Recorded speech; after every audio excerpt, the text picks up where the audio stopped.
You're born into a world that hates you. You don't even have to open your eyes to know that you're in the Ice Age. You're a Neanderthal, and being a Neanderthal sucks. You crawl to the icy reflection of a frozen pond, and there it is, your enormous nose. You look like you can smell mammoth farts from a mile away, and you can. Oh well, you're not here to win beauty pageants anyway. You're here to survive.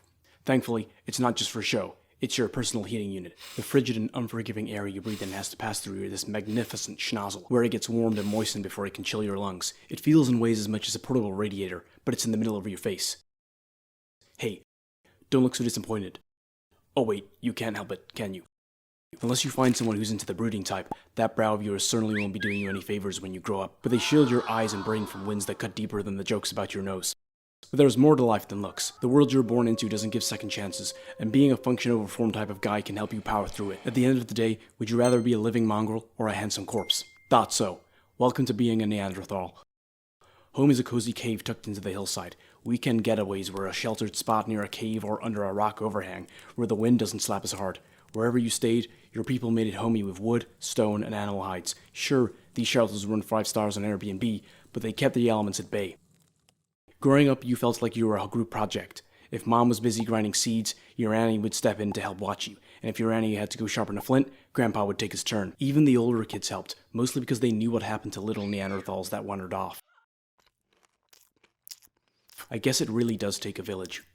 But look at those chompers. Your quickly growing teeth tough enough to force a dentist into retirement. They're not just for chewing, oh no, they're part of the toolbox. Need to hold a hide in place while scraping it? Pop it in your mouth. Need to grab a tool? Your mouth's got you. The ancestral calling to this mouth as a tool is even so powerful that modern humans today are using it for their badminton training.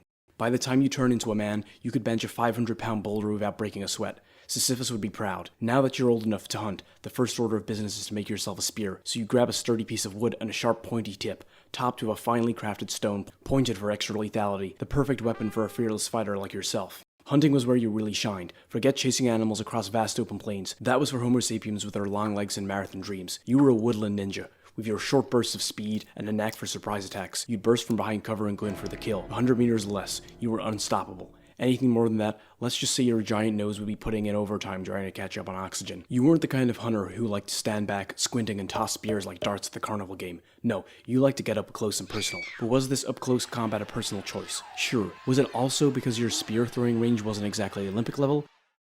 Yeah. Standing under 5.5 feet, you aren't exactly towering, but you're one hefty boy. Unlike others who claim to be big-boned, you actually are. Your bones is twice as dense as those of early humans. You were built to take punishment, whether it was hauling firewood, climbing rocky cliffs, or getting into a scuffle with a cave bear over who gets the deed to the cave. That density also keeps you warm. Your tightly packed frame and thick bones act like an all-natural thermos. With a body like yours, who needs Patagonia? With your heat-conserving build, your muscles, your lightning-fast sprints, fueling your body was no small task. You needed 5,000 calories a day. That's 10 Big Macs. And sadly, there's no McDonald's waiting for you. Instead, your diet was a high-protein, high-fat, all-meat extravaganza. And look at me, folks. I'm thick and strong. Reindeers, woolly mammoths, woolly rhinoceros, and wild sheep are some of your favorites. These animals were walking buffets of calories, and you need every ounce of fat and protein to keep your powerhouse of a body running. When you scored big, you and your tribe feasted like kings, gnawing on Bone marrow.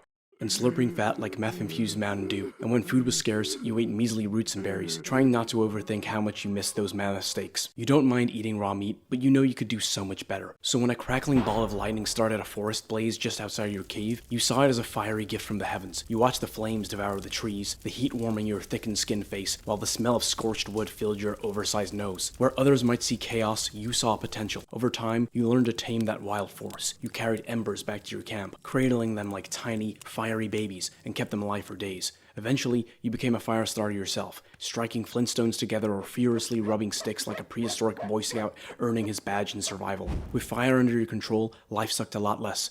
Meals were finally cooked, the cold nights weren't as bone-chilling, and predators thought twice before sneaking into a glowing, smoke-filled camp. Fire was your Swiss Army knife, a multi-tool of warmth, protection, and on occasion, entertainment. Word of the fire was spreading like wildfire, and those weird homosapiens started to show up. You heard they came from Africa, but all you knew is that they looked like an overstretched Armstrong version of you. But whatever, you do your thing, they do theirs. You shared hunting grounds, rivers, and even caves, but living this closely with a different species isn't exactly a recipe for peace. They were smart and cunning, but when push came to shove, you bet you got them good. The fights were brutal, but they weren't regular. Survival was hard enough without unnecessary squabbles. Homo sapiens brought their new fancy tools and complex social structures to the world. But you're no slouch either. You have a creative side you're meaning to explore. You started to dabble in pigments like ochre.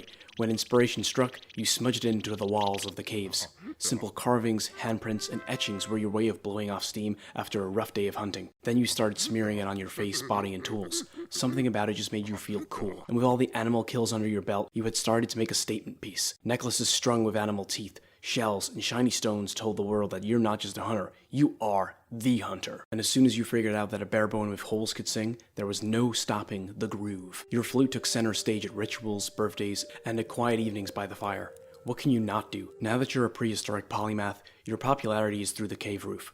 Suddenly, brooding is the new sexy, so why not pull one of the ladies for a chat? Just remember, the Neanderthal dating game isn't about whispering sweet nothings. Strength, hunting prowess, and the ability to contribute to the group are your love languages. Want to impress Eep Crude? Show off by hauling an elk back to camp without breaking a sweat.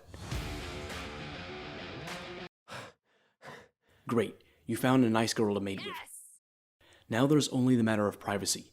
In such a close group, your romantic moments with your partner will anything but private. Not to worry, this setup isn't as weird as it sounds. It fosters trust, loyalty, and unity amongst yourselves. Okay, maybe it is a little weird. Time to date outside the tribe. How about the cute Homo sapien girls next door? You got down with Homo sapiens so much that their future generations would inherit as much as 2% of your DNA 40,000 years after your kind went extinct. You had to do something to shape the future of the human race, for both good and bad. You brought along quirks like susceptibility to allergies, diabetes, smoking addiction, and even that pesky receding hairline. Oops. Fortunately, you won't live long enough to feel the wrath, and at the end of it, you were buried in a special spot inside the cave under your first mural. And so you should subscribe, because the Neanderthals would have appreciated it.